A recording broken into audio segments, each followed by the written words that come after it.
పత్రికల్లో వచ్చిన ప్రధాన వార్తల్ని చూద్దాం. ముందుగా నమస్తే తెలంగాణ చూస్తున్నాం. నమస్తే తెలంగాణలో పట్నం నరేందర్ రెడ్డి అరెస్టు, బీఆర్ఎస్ నేతకు పోలీసు నిర్బంధం, 14 రోజుల రిమాండ్ విధించిన కోర్టు. కేబీఆర్ పార్కులో వాకింగ్ చేస్తుండగా అదుపులోకి తీసుకున్నారు ఆయన్ని. డీటీసీలో 4 గంటల పాటు పట్నం విచారణ జరిగింది. నరేందర్ రెడ్డిని చెర్లపల్లి జైలుకు తరలించారు పోలీసులు. ఫార్మా విలేజ్ కోసం భూసేకరణలో భాగంగా ప్రజాభిప్రాయ సేకరణకు లగచెర్ల వెళ్లిన అధికారులపైకి రైతులు ఎదురు తిరిగిన ఘటనలో అరెస్టులు కొనసాగుతున్నాయి. ఇప్పటికే లగచెర్ల గ్రామానికి చెందినటువంటి 20 మంది రైతులను రిమాండ్ చేసినటువంటి పోలీసులు బుధవారం కొడంగల్ మాజీ ఎమ్మెల్యే పట్నం నరేందర్ రెడ్డిని అరెస్ట్ చేశారు. నిన్న ఆయన కేబీఆర్ పార్కింగ్ దగ్గరికి వాకింగ్కి వచ్చారు. సో వాకింగ్కి వచ్చినటువంటి మాజీ ఎమ్మెల్యే పట్నం నరేందర్ రెడ్డిని అక్కడికి పోలీసులు చేరుకొని, ఒక 5-6 మంది పోలీసులు చేరుకొని ఒక టెర్రరిస్ట్ లాగానో లేకపోతే ఒక దొంగలాగానో, ఒక వీధి రౌడీలాగానో ఆయన్ని నిర్బంధించి తీసుకెళ్లారు. అట్లీస్ట్ నోటీసులు లేవు, మిమ్మల్ని అరెస్ట్ చేస్తున్నాం అన్నటువంటి సమాచారం లేదు, ఏమీ లేదు. కుటుంబ సభ్యులకు కూడా ఎటువంటి సమాచారం ఇవ్వలేదు. నేరుగా బయటికి వచ్చినటువంటి అతన్ని బయటే తీసుకెళ్లారు. సో నిన్న వికారాబాద్ దగ్గర చాలాసేపు విచారించిన తర్వాత కొడంగల్ కోర్టుకు తీసుకెళ్లారు. కొడంగల్ కోర్టు నిన్న 14 రోజుల రిమాండ్ విధించింది. పట్నం నరేందర్ రెడ్డికి చెర్లపల్లి జైలుకు ఆయన తరలించారు. అయితే రేవంత్ భూదాహం, రైతన్నకు ద్రోహం, మ్యాక్స్ బిన్ కంపెనీ విస్తరణ కోసం రైతుల భూములు లాక్కుంటున్నారంటూ కేటీఆర్ ఫైర్ అవుతున్నారు. ఎస్సీ, ఎస్టీ, బీసీల భూములు రియల్ ఎస్టేట్ దందాకు యత్నం జరుగుతోంది అంటూ. పట్నం నరేందర్ రెడ్డి ఏమైనా టెర్రరిస్టా, కిడ్నాప్ చేసినట్టు అరెస్టు ఎట్లా చేస్తారు అంటూ కేటీఆర్ ప్రశ్నిస్తున్నారు. జూబ్లీహిల్స్లోని పట్నం నరేందర్ రెడ్డి నివాసంలో ఆయన తల్లి సతీమణి శృతిని పరామర్శించారు కేటీఆర్. చిత్రంలో సబితా ఇంద్రెడ్డి కూడా ఉన్నారు. కేబీఆర్ పార్కులో వాకింగ్ చేస్తున్న మాజీ ఎమ్మెల్యే పట్నం నరేందర్ రెడ్డిని మఫ్టీలో ఉండి 10 మంది గూండాల మాదిరిగా ఎత్తుకెళ్తే అది అరెస్ట్ అంటారా లేక కిడ్నాపా? ఆయనేమైనా టెర్రరిస్టా? నరేందర్ రెడ్డి భార్యకైనా కనీసం అరెస్టు సమాచారం ఇచ్చిండ్రా? పోలీసులే సమాధానం చెప్పాలి అంటూ BRS working president KTR demand చేస్తున్నారు. ఇందిరా ఎమర్జెన్సీ సర్కార్ తలపిస్తోంది ఇక్కడ రేవంత్ సర్కార్ రాష్ట్రంలో. అందుకే ఇంటర్నెట్ ఆపేసి మరీ రైతన్నల అరెస్టు. మొన్న కొడంగల్ నియోజకవర్గం లగచెర్లలో దాడి జరిగింది. ఆ దాడి అనేది దాన్ని ఎవరు కూడా వెల్కమ్ చెప్పట్లేదు, దాన్ని ఎవరు కూడా స్వాగతించలేదు. ఖచ్చితంగా దురదృష్టకరమైన ఘటనే. కానీ ఆ రైతుల్ని మొన్న ఆ గ్రామానికి వెళ్ళి అర్ధరాత్రి మొత్తం కరెంటు కట్ చేసి ఇంటర్నెట్ సేవల్ని కూడా ఆపేసి ఎక్కడ కూడా నెట్ కూడా పనిచేయకుండా టోటల్గా ఒక నిర్బంధం తరహాలో అక్కడ ఎమర్జెన్సీ విధించినట్టుగా గ్రామంలో ఒక 20 మంది రైతులను తీసుకెళ్లి ఆ రైతులందరినీ కూడా రిమాండ్ చేశారు. సో రాష్ట్రంలో ఇవాళ జరుగుతుంది ఇందిరమ్మ ఎమర్జెన్సీ పాలన తరహాలో పాలన కొనసాగుతుంది అంటూ కేటీఆర్ ఆరోపిస్తున్నారు. సురేష్ మా కార్యకర్తే భూమి కోసమే ప్రశ్నించాడు. సీఎం సొంత నియోజకవర్గంలో రైతులు అరెస్టు అవుతుంటే మహారాష్ట్రలో రేవంత్ రెడ్డి ప్రచారం చేస్తున్నారు. రేవంత్కు ఒంటరిగా కొడంగల్ వెళ్లే దమ్ముందా? లగచెర్ల రైతులకు అండగా ఉంటామంటూ కేటీఆర్ స్పష్టం చేశారు. సో సీఎం సొంత నియోజకవర్గం కొడంగల్ అనేది, ఆ కొడంగల్లోనే రైతులు తిరుగుబాటు చేశారు. మేము ఎట్టి పరిస్థితుల్లో ఫార్మా కంపెనీకి భూములు ఇచ్చేది లేదు అంటూ గత కొద్ది నెలలుగా, ఇది నిన్న మొన్న సడన్గా జరిగినటువంటి ఘటన కాదు. అది దాదాపుగా కొన్ని నెలల నుంచి వాళ్ళు ఫైట్ చేస్తున్నారు. కొన్ని నెలల నుంచి వాళ్ళు ఎట్టి పరిస్థితుల్లో మా భూములు మేము ఫార్మా కంపెనీకి ఇచ్చేది లేదంటూ వాళ్ళు చెప్తూనే ఉన్నారు. సో అంతా జరుగుతున్నప్పుడు నిజంగా పబ్లిక్ హియరింగ్ పెట్టినప్పుడు, లేకపోతే ఆ రైతుల దగ్గరికి వెళ్ళినప్పుడు చాలా మరింత బందోబస్తుగా వెళ్లాల్సి ఉండే. కానీ ఇక్కడ పోలీసులు కూడా పూర్తిగా బందోబస్తు పెట్టకపోవడం అంటే దీంట్లో మరో కుట్ర కోణం దాగి ఉందా, కాంగ్రెస్ ప్రభుత్వమే, కాంగ్రెస్ నాయకుల కుట్ర కోణమే దాగి ఉందా అన్నటువంటి అనుమానాలు కూడా బీఆర్ఎస్ వ్యక్తం చేస్తోంది. రేవంత్ ఒంటరిగా కొడంగల్ వెళ్లే దమ్ముందా? లగచెర్ల రైతులకు అండగా ఉంటామంటూ కేటీఆర్ స్పష్టం చేస్తున్నారు. రేవంత్ రెడ్డి అల్లుడికి చెందినటువంటి మ్యాక్స్ బిన్ కంపెనీ విస్తరణ కోసమే కొడంగల్లో రైతుల భూములు లాక్కుంటున్నారంటూ తన అల్లుడి కోసమే ముఖ్యమంత్రి భూ దందాకు తెరలేపారని బీఆర్ఎస్ వర్కింగ్ ప్రెసిడెంట్ కేటీఆర్ మండిపడ్డారు. ఫార్మాసిటీని వదిలి రేవంత్ రెడ్డి మూర్ఖ నిర్ణయాలు తీసుకున్న కారణంగానే ప్రజలు తిరగబడుతున్నారని, ఇందులో ఎవరి కుట్ర లేదని స్పష్టం చేశారు.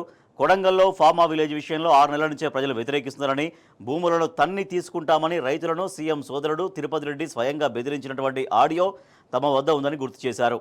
ముఖ్యమంత్రి భరతం పట్టే పని కొడంగల్ నుంచే ప్రారంభిస్తామని హెచ్చరించారు కేటీఆర్.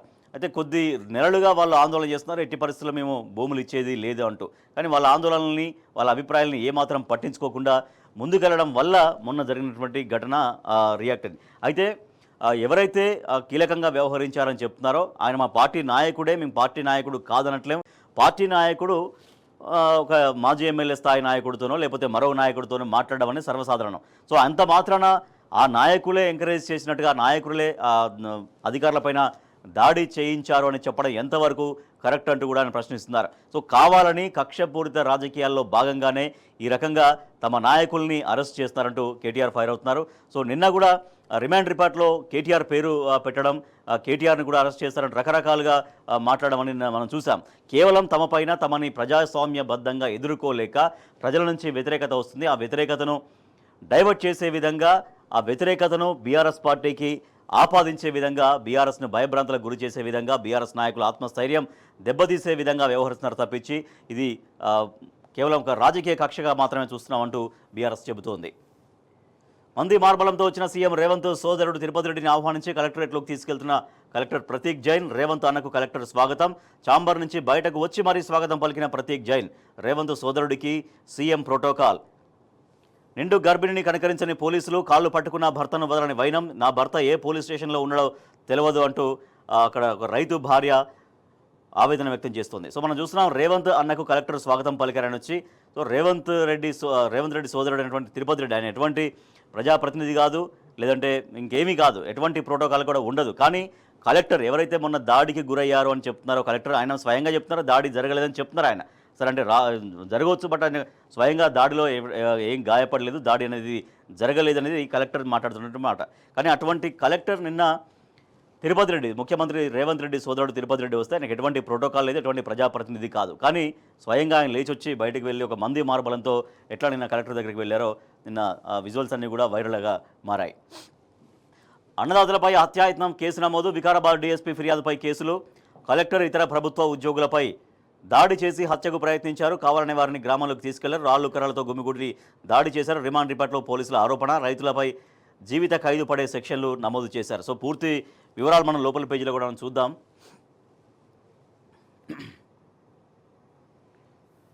రేవంత్ భూదాహం, రైతన్నకు ద్రోహం. నీరో చక్రవర్తి పిడేలు వాయించినట్టు ఇక్కడ ముఖ్యమంత్రి రేవంత్ రెడ్డి వ్యవహరిస్తున్నారు. తమను ఉద్ధరిస్తాడని ఎన్నో ఆశలతో కొడంగల్ ప్రజలు గెలిపిస్తే వారిని పట్టించుకోకుండా రేవంత్ రెడ్డి మహారాష్ట్రలో ఢిల్లీ పెద్దలకు మూటలు మోస్తున్నారంటూ కేటీఆర్ విమర్శించారు. కొడంగల్లో ఉన్నది మొత్తం లంబాడ రైతులు, గిరిజన పుత్రులు. బాధితులందరూ కూడా అధికారులను, ప్రజాప్రతినిధులు అడిగారు. రైతులను పట్టించుకోకుండా ఏకపక్షంగా మేమే దొరలం, మేమే రాజులం, చక్రవర్తులం, మాది సామ్రాజ్యం, మేమేది చేస్తే అది జరగాలంటే పద్ధతిలో అనాలోచిత పిచ్చి నిర్ణయం వల్లే కొడంగల్లో ఈ రకమైన దాడి జరగాల్సి వచ్చిందనేది కేటీఆర్ చెప్తున్నమాట. ఇది ప్రభుత్వ భూదాహం. తన అల్లుడి ఫార్మా కంపెనీ విస్తరణ కోసమే రేవంత్ రెడ్డికి భూదాహం అవుతుందని కేటీఆర్ విమర్శించారు. 2020లో ఏర్పాటైన మ్యాక్స్ బిన్ అనే ఫార్మా కంపెనీకి గొలుగూరి సత్యనారాయణ రెడ్డి డైరెక్టర్, ప్రమోటర్. ఈ సత్యనారాయణ రెడ్డి ముఖ్యమంత్రి రేవంత్ రెడ్డికి స్వయానా అల్లుడు, తన బిడ్డను ఇచ్చారు. ఈ కంపెనీ విస్తరణ కోసం ఫార్మా విలేజ్లో భూములు తీసుకోవడానికి అల్లుడికి సహకరించడానికే రేవంత్ రెడ్డి ఇదంతా చేస్తున్నారు. మ్యాక్స్ బిన్ అనే ఫార్మాకు మరో డైరెక్టర్ ఉన్నారు. ఆయన పేరు Annam Sarath. Sahrudaya health care private limited అనే కంపెనీ కూడా శరత్ డైరెక్టర్గా ఉన్నారంటూ ఆయన వివరాలు స్పష్టం చేశారు.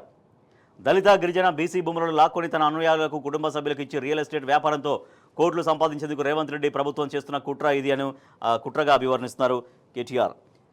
రేవంత్ ప్రైవేటు సైన్యంలో పోలీసులు మఫ్టీలో వచ్చి నరేందర్ రెడ్డిని అక్రమంగా కిడ్నాప్ చేసిండ్రు. భూమి ఇస్తేనే రైతులను విడుదల చేయిస్తానని ఏ అధికారంతో తిరుపతి రెడ్డి అన్నాడు.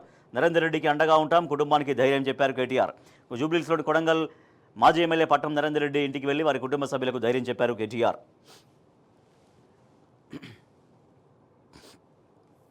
రైట్, పట్నం నరేందర్ రెడ్డి అరెస్ట్ చేసినటువంటి ఫోటోగ్రాఫ్ మనం చూస్తున్నాం.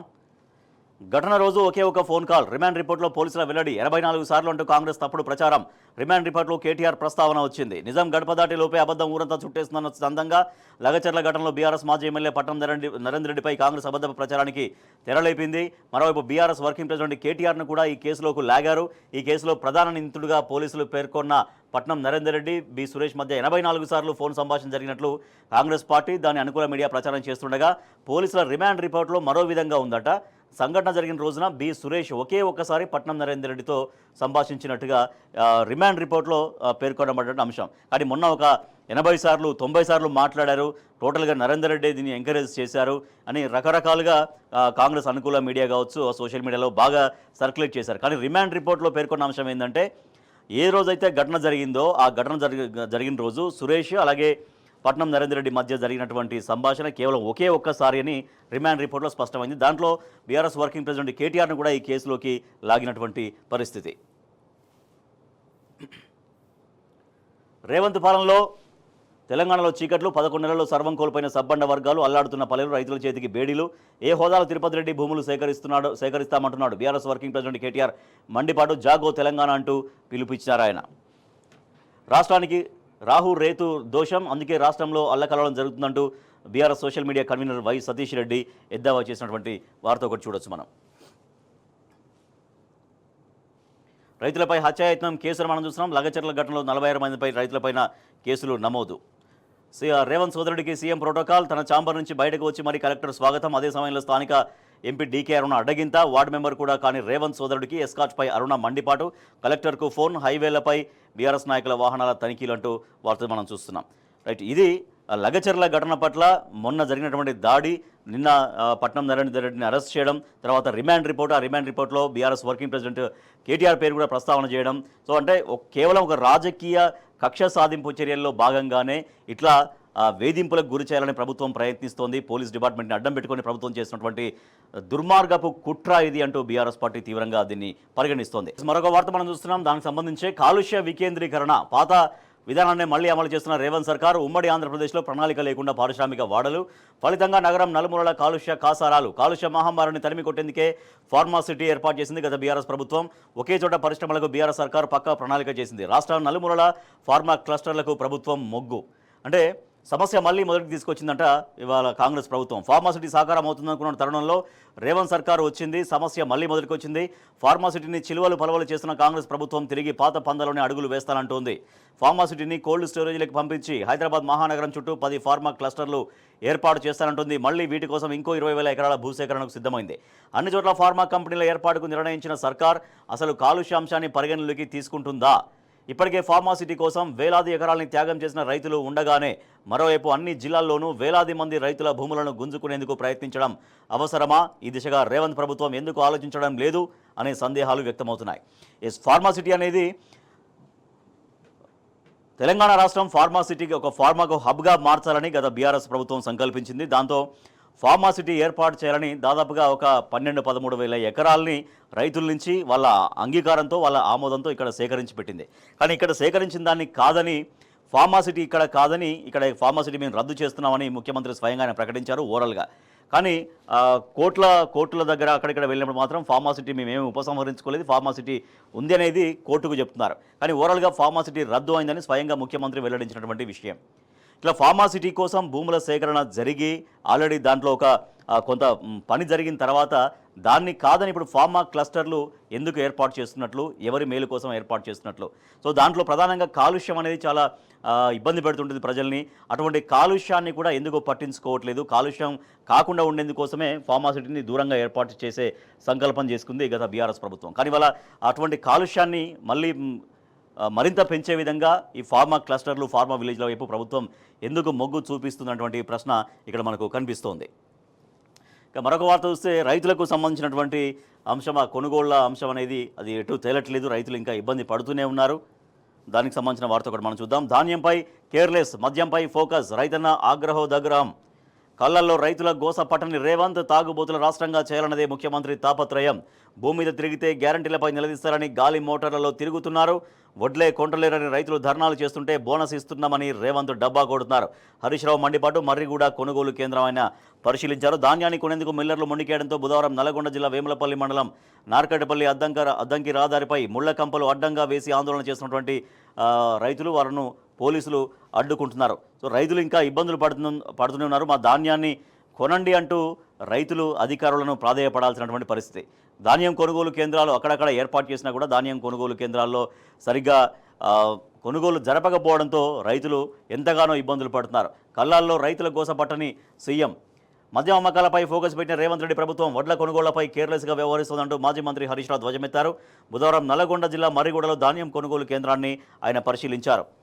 ఎక్కడ చూసినా రైతు ధర్నాలు కొనసాగుతున్నాయి. రేవంత్ రెడ్డి ప్రభుత్వం సకాలంలో ధాన్యం, పత్తి కొనుగోలు కేంద్రాలు ఏర్పాటు చేయకపోవడంతో రైతులు తీవ్రంగా నష్టపోతున్నారు. రేవంత్ రాజ్యంలో రైతుకు దుఃఖం. రేవంత్ రెడ్డి పాలనలో రాష్ట్రంలోని రైతులకు దుఃఖమే మిగిలిందని హరీష్ రావు వాపోయారు. రైతులకు ఇచ్చిన గ్యారంటీలు ఒక్కటి కూడా అమలు కాలేదని, పెట్టుబడి పైసలు ఇవ్వలేదని, సగం మంది కూడా రుణమాఫీ చేయలేదంటూ ఆయన మండిపడ్డారు. మద్యమే సర్కారు ప్రాధాన్యత, తెలంగాణను తాగుబోతుల రాష్ట్రంగా మార్చాలని రేవంత్ రెడ్డి తాపత్రయపడుతున్నారని హరీష్ రావు ఆగ్రహం వ్యక్తం చేశారు. మద్యం అమ్మకాలపై ఉన్న ప్రేమ రైతులపై లేదు అంటూ ఆయన మండిపడుతున్నారు. అలాగే మీరు మోసపోకండి, కాంగ్రెస్ హామీలను నమ్మకండి. మహారాష్ట్రలో తెలంగాణ వాసుల వినూత్న ప్రచారం. కాంగ్రెస్ పార్టీని నమ్మి మేము మోసపోయాం, మీరు మోసపోకండి అంటూ ఆదిలాబాద్ జిల్లా బోధ్ నియోజకవర్గం ఇచ్చోడ మండలంలోని ముక్రాకే గ్రామస్తులు మహారాష్ట్రలో ప్రచారాన్ని చేపట్టారు. ముక్రాకే మాజీ సర్పంచ్ మీనాక్షి గాడ్గే, మాజీ ఎంపీటీ సుభాష్తో పాటు స్థానికులు బుధవారం కిన్వట్ నియోజకవర్గంలోని పాటోదా, ఇంజేగాం గ్రామాల్లో పర్యటించారు. మహారాష్ట్రలోని కిన్వట్ నియోజకవర్గం పాటోదాలో కాంగ్రెస్కి వ్యతిరేకంగా ప్రచారం నిర్వహిస్తున్నటువంటి ముక్రాకే గ్రామస్తులు చూడొచ్చు. అన్నదాతల ఆక్రోశం, ధాన్యం కొనాలంటూ రోడ్డెక్కి ఆందోళనలు, సీఎం రేవంత్ దిష్టిబొమ్మలతో నిరసనలు. మెదక్ జిల్లా తొనిగండ్ల వద్ద మెదక్ సిద్దిపేట రహదారిపై రాస్తారోకో చేస్తున్నటువంటి రైతులు. తప్పు మాది కాదు మిల్లర్లది అంటూ మంత్రి కోమటిరెడ్డి వెంకటరెడ్డి తప్పించుకుంటున్నటువంటి వార్త మనం చూస్తున్నాం. ధాన్యం కొనుగోలులో తప్పు ప్రభుత్వానిది కాదని మిల్లర్లది అంటూ రాష్ట్ర మంత్రి కోమటిరెడ్డి వెంకటరెడ్డి అంటున్నారు. బుధవారం నల్గొండ జిల్లాలోని క్యాంపు కార్యాలయంలో విలేకరులతో మాట్లాడిన ఆయన ఈ రకంగా వ్యాఖ్యానించారు. సూర్యాపేటలో భారీ వర్షం, తడిసిపోయిన ధాన్యం. ట్రాన్స్ఫార్మర్కు ఏబీ స్విచ్ ఆఫ్ తాళం, సరిపడా కరెంట్ రావడం లేదని రైతు నిరసన. 24 గంటలు గడిచినా కూడా పరిష్కారం కావట్లేదంట. సో ఇది రైతులు ఎంత ఇబ్బంది పడుతున్నారు, ఎక్కడ చూసినా కూడా ఇబ్బంది పడుతున్నారు. మరోపక్క రైతు కుటుంబానికి కేసీఆర్ అండా అని మరొక మనం వార్త చూస్తున్నాం. 5 లక్షలు అందించి మాట నిలబెట్టుకున్న బీఆర్ఎస్ అధినేత కేసీఆర్. ఆంగోల్ సత్యమ్మకు చెక్కు అందించిన మాజీ మంత్రి ఎర్రబెల్లి దయాకర్ రావు. నీరు ఉండి ఇవ్వలేని సర్కారు తీరును ఎండగడుతూ గత యాసంగిలో బీఆర్ఎస్ అధినేత కేసీఆర్ పొలంబాట పట్టారు. జనగామ జిల్లా దేవరుప్పల మండలం ధరావత్ తండ శివారు పచ్చర్లబాయి తండలో రైతు ఆంగోతు సత్తమ్మ వ్యవసాయ క్షేత్రాన్ని పరిశీలించారు. అప్పుడు కేసీఆర్ గారు 7 ఎకరాలు నాటు పెట్టగా అంతా ఒక్కతడి దగ్గర ఎండిపోయిందని కేసీఆర్కి చూపిస్తూ సత్తమ్మ బోర్న ఏడ్చింది. తన కొడుకు పెళ్లి పెట్టుకున్నామని పెళ్లి పత్రిక కేసీఆర్ చేతిలో పెట్టింది. చెల్లించిన కేసీఆర్ తానున్నానంటూ భరోసా ఇచ్చారు. తాను 5 లక్షలు దయాకర్ రావుతో పంపుతానని సత్తమ్మకు తెలిపారు. ఆ మాట ప్రకారం నిన్న 5 లక్షల రూపాయల చెక్కును మాజీ మంత్రి ఎర్రబెల్లి దయాకర్ రావు ఆమెకు అందించారు. ఆటో డ్రైవర్లు భిక్షాటన. కాంగ్రెస్ సర్కారు మోసపూరిత గ్యారెంటీలతో అధికారంలోకి వచ్చి ఆటో డ్రైవర్ల బతుకుల్ని రోడ్డుకు ఈడ్చిందంటూ ఆ తెలంగాణ ఆటో జేఏసీ నాయకులు వాళ్ళు ఆందోళన చేస్తున్నారు. మెగా సంస్థలను సీజ్ చేయాలి, హామీల అమల్లో రేవంత్ సర్కార్ విఫలం. మాజీ మంత్రి నాగం జనార్దన్ రెడ్డి ఫైర్ అవుతున్నారు. మరొక వార్త చూస్తే హైడ్రాకు సంబంధించిన వార్త మనం చూద్దాం. హైడ్రా కూల్చివేతలు మళ్లీ మొదలు. ప్రభుత్వ స్థలాలపై దృష్టి పెట్టిన అధికారులు రోడ్లు కబ్జాలంటూ పలు చోట్ల జేసీబీలతో హల్చల్, భయాందోళనకు గురవుతున్నటువంటి స్థానికులు. రాష్ట్ర బీజేపీలో కొత్త చిచ్చు అని మరొక వార్త చూడొచ్చు. లోక్సభ టికెట్ల ఆశ చూపి పలువురు నుంచి భూములు, డబ్బులు తీసుకున్నారని ఆరోపణలు, వివాదంలో 3 నేతలు. తీరా టికెట్లు వేరే వారికి కేటాయింపు, బదులుగా ఎమ్మెల్సీ టికెట్ల కోసం ఆ వ్యాపారవేత్తల ఒత్తిడి, అధిష్టానానికి చేరిన పంచాయతీ, నిలిచిపోయిన టికెట్ల కేటాయింపు అని బీజేపీలో జరుగుతున్నటువంటి వ్యవహారానికి సంబంధించిన వార్త మనం చూడొచ్చు. మరొక వార్త చూస్తే సర్వే సరే నివేదిక వచ్చేనా? ఇప్పటికే బీహారు, ఆంధ్రప్రదేశ్, కర్ణాటకలో కులగణన అయినా ఒక్క రాష్ట్రంలోనూ వెలువడని నివేదిక. చట్టాలు అడ్డుగా నిలవడమే కారణం. రాష్ట్రాలకు పరిమితులు విధించిన రాజ్యాంగం. జనగణన చేపట్టే అధికారం కేంద్రానిదే. సో చట్టపరమైనటువంటి అంశాలు అనేకం అడ్డం వచ్చే అవకాశం ఉంది. కానీ సర్వే చేస్తున్న రైటే, కానీ అసలు దానికి సంబంధించిన నివేదిక బయటికి వచ్చేనా? నివేదిక ప్రకారం ఏదైతే బీసీలకు జరగాల్సిన న్యాయం జరిగేనా లేదన్నటువంటి అనుమానాలు అనేకం వ్యక్తమవుతున్నాయి. చట్టపరమైన అవాంతరాలనంటే వాస్తవానికి దేశంలో జనాభా లెక్కల్ని సేకరించే అధికారం కేంద్ర ప్రభుత్వానికే ఉంది. అందుకోసం 1948లో సెన్సస్ యాక్ట్ను రూపొందించారు. ఈ చట్టాన్ని అనుసరించే కేంద్ర ప్రభుత్వం ప్రతి 10 ఏళ్లకోసారి జనగణన చేపడుతుంది. రాష్ట్ర ప్రభుత్వాలకు పరిమితులుంటాయి. ఇష్టారాజ్యంగా రాష్ట్ర ప్రభుత్వం వ్యవహరిస్తోంది అన్నటువంటి విమర్శలు వినిపిస్తున్నాయి. మరొక వార్త చూస్తే నెరవేరుతున్న కేసీఆర్ బంగారు సంకల్పం. రేపు యాదగిరిగుట్టలో స్వర్ణ తాపడం పనులకు శ్రీకారం. విమాన గోపురానికి పసిడి రేకుల అమరిక. 60 కేజీలతో తిరుపతి తరహాలో స్వర్ణ కవచం. నాడు కేసీఆర్ నిశ్చయం. కేజీ 16 తులాల బంగారు విరాళం. భక్తుల చందాలతో దేవస్థాన కార్యాచరణ అని ఒక వార్త చూడొచ్చు. ఇక సాటి మనిషి మేలును కోరుకోవాలి, అదే కాళోజీకి మనం అందించే ఘన నివాళి అంటూ బీఆర్ఎస్ అధినేత కేసీఆర్ కాళోజీకి నివాళులర్పించారు. కాళోజీ అందించినటువంటి స్ఫూర్తిని గుర్తు చేసుకున్నారు. సాంచాలపై సావు సప్పుళ్లు. సిరిసిల్లలో నేతల మృత్యు ఘోష. ఉరితాళ్లు పెడుతున్న వస్త్ర పరిశ్రమ. కొనసాగుతున్న కార్మికుల ఆత్మహత్యలు. 11 నెలల్లో 13 మంది బలవన్మరణం. కాంగ్రెస్ పాలనలో పథకాలన్నీ బంధు. బతుకమ్మ చీరలు సహా ఇతర ఆర్డర్లు లేక మూతబడిన టెక్స్టైల్ పార్కు. ఉపాధి కరువై రోడ్డున పడ్డ నేతన్నల కుటుంబాలు. సిరిశాలలో మళ్లీ 10 ఏళ్ల కింద పరిస్థితులు వచ్చాయని సిరిసిల్లలో నేత కార్మికులు, మరో నేత కార్మికుడి ఆత్మహత్య. ఇది చేనేత కార్మికులు కూడా బలవన మరణానికి పాల్పడుతున్నారు. ప్రభుత్వం అన్ని రంగాలను విస్మరించిందంటే రైతులు ఆత్మహత్య చేసుకుంటున్నారు. రైతులకు ఇస్తామన్నటువంటి హామీలు నిలబెట్టుకోకపోవడంతో వాళ్ళు ఇబ్బందులు పడుతున్నారు. రుణమాఫీ జరక్క, రైతు బంధు లేక రైతులు ఆత్మహత్య బాట పడుతుంటే చాలామంది అట్ ద సేమ్ టైం సిరిసిల్లలో కూడా ఆత్మహత్య పరంపర కొనసాగుతుంది. ఇది గత 10 ఏళ్లలో ఉన్నటువంటి చేనేత రంగాన్ని ఇవాళ రాష్ట్ర ప్రభుత్వం ఎట్లా విస్మరించింది కాంగ్రెస్ ప్రభుత్వం అనే దానికి పూర్తిగా మనం చూడొచ్చు. సిరిసిల్లలో ఆత్మహత్య చేసుకున్నటువంటి కార్మికుల వివరాలు పూర్తిగా మనం చూడొచ్చు. రైట్, ఒక్కసారి వేరే దినపత్రికలో వచ్చినటువంటి వార్తలు మనం చూద్దాం. తెలంగాణ టుడే వస్తే X BRS MLA arrested for Lagacharla రో అని వార్త చూస్తున్నాం. పట్నం నరేంద్ర రెడ్డి అరెస్టుకు సంబంధించి supreme court halls bulldozer Raj across country అని మరొక వార్త చూస్తున్నాం. ఇక ఆంధ్రజ్యోతి చూస్తే ఆంధ్రజ్యోతిలో ఏకంగా లగచర్ల దాడిలో కేటీఆర్ ప్రమేయం ఉందని చెప్పేసి హెడ్లైన్ పెట్టింది ఆంధ్రజ్యోతి. సో రిమాండ్ రిపోర్ట్లో కేటీఆర్ ప్రస్తావన మాత్రమే ఉంది. సో దానికి సంబంధించినటువంటి వేరే విధంగా రాయొచ్చు, ఆ ప్రస్తావనలో కేటీఆర్ పేరు ఉందని చెప్పొచ్చు. కానీ ఏకంగా కేటీఆర్ ప్రమేయం అని చెప్పేసి ఆంధ్రజ్యోతి దినపత్రిక పెట్టినటువంటి హెడ్లైన్. రైట్, ఇవి పత్రికల్లో వచ్చినటువంటి ప్రధాన వార్తలు. వీటికి సంబంధించి వార్తలు వాస్తవాలు చర్చలో